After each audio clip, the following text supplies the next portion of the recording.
digelari Al-Masih itu adalah orang yang suka berkeliling. Jadi orang yang suka berjalan kemana-mana. Nabi Isa itu adalah orang yang suka berkelana kemana-mana. Nah, Dajjal Al-Masih, kenapa dia dijuluki Al-Masih? Karena nanti dia hanya diberi kesempatan itu 40 hari. Tapi dalam 40 hari ini dia bisa berkeliling seluruh dunia, itu bisa dijelajahi oleh Dajjal ini. 40 hari dalam suatu ayat dijelaskan 40 hari itu satu harinya seakan 1 tahun, satu harinya lagi sebulan, satu harinya seminggu, dan satu harinya sisanya seperti hari-hari biasa. Jadi itulah masa hidup daripada Dajjal. Dia dapat semua negeri ini bisa dijelajahi dan dia bisa bergerak dengan cepat.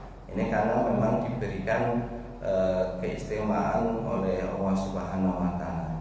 Hanya 2 kota aja yang nggak bisa disinggahi oleh Dajjal, yaitu Mekah dan Madinah, karena dijaga oleh malaikat. Jadi dia tidak bisa menambah selain Mekah dan Madinah. Tujuannya apa?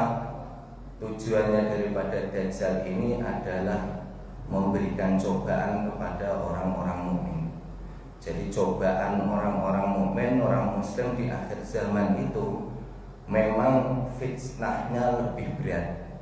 Jadi wa min syarri fitnatil masiihid Dajjal, itu kan didoakan. Jadi cobaannya sangat berat karena dia nanti bisa, ketika dia hadir itu bisa menghidupkan orang mati, bisa menyembuhkan orang sakit.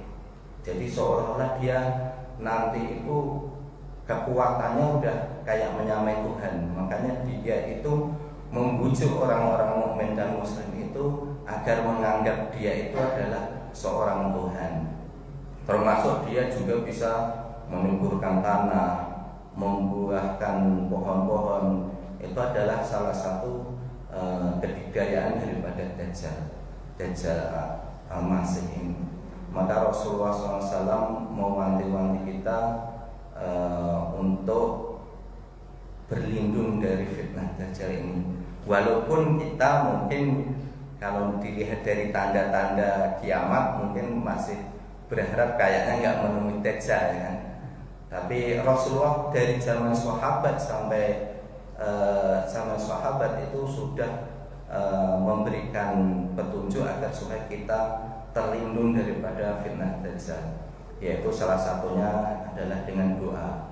Doa itu adalah yang sering kita baca kalau selesai tasyahud akhir, itu sebisa mungkin itu dibaca. Allahumma inni a'udzubika min adzabil qabri wa min adzabi jahannam wa min fitnatil mahya wal mamat wa min syarri fitnatil masiihid Dajjal. Itu udah komplit. Doa minta perlindungan dari siksa kubur, dari neraka jahanam, dari fitnah dunia, dari fitnah kematian, termasuk juga yang terakhir adalah dari keburukan fitnah Dajjal. Itu adalah doa yang dianjurkan oleh Rasulullah supaya senantiasa kita baca. Yang kedua, di dalam hadis sahih Rasulullah bersabda, man hafidha asyra ayati min awali surat al-kahfi usima min ad-dajjal. Barang siapa menghafal 10 ayat dari surat awal surat al-kahfi, maka dia akan terlindungi daripada Dajjal. Jadi fitnah Dajjal ini disebutkan oleh Rasulullah itu adalah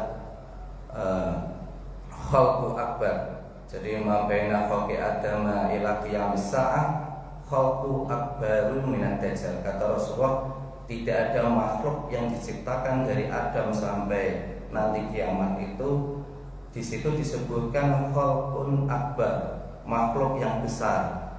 Ada yang menafsiri secara teksnya adalah memang sosok jasadnya itu besar.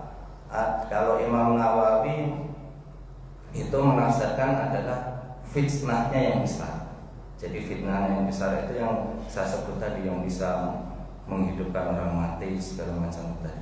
Nah, itu kita dianjurkan untuk menghafal menghafal awal surat Al-Kahfi, mulai dari alhamdulillahilladzi anzala 'ala abdihi kitaba wa lam yaj'al lahu iwaja sampai id awal fityatu ila kahfi faqalu rabbana atina min ladunka rahmatan wa hayyi lana min amrina rashada.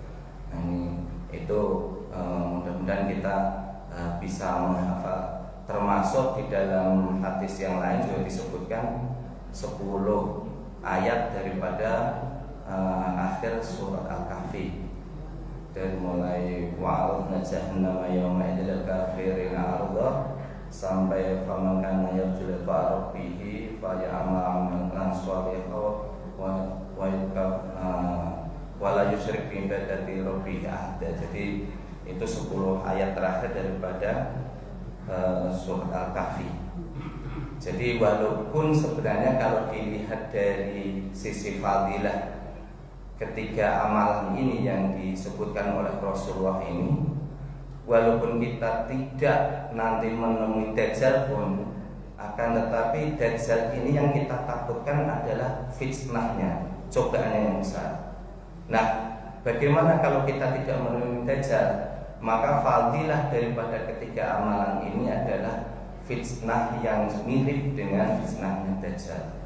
Jadi artinya kalau fitnahnya Dajjal aja bisa kita atasi dengan 3 amaliyah ini, maka fitnah-fitnah yang levelnya masih di bawah fitnahnya Dajjal itu bisa kita atasi dengan 3 doa ini. Jadi bukan berarti kalau kita nggak bertemu Dajjal nggak usah mengamalkan 3 amaliyah ini, bukan. Tapi ini tersirat dari apa yang dikatakan Rasulullah, khalqu akbaru, itu adalah fitnah yang besar. Jadi fitnah yang besar aja kita oleh Allah akan bisa dilindungi dengan 3 amaliyah ini, apalagi fitnah-fitnah yang sifatnya masih levelnya di bawah fitnah Dajjal. Nah, ini adalah sekilas daripada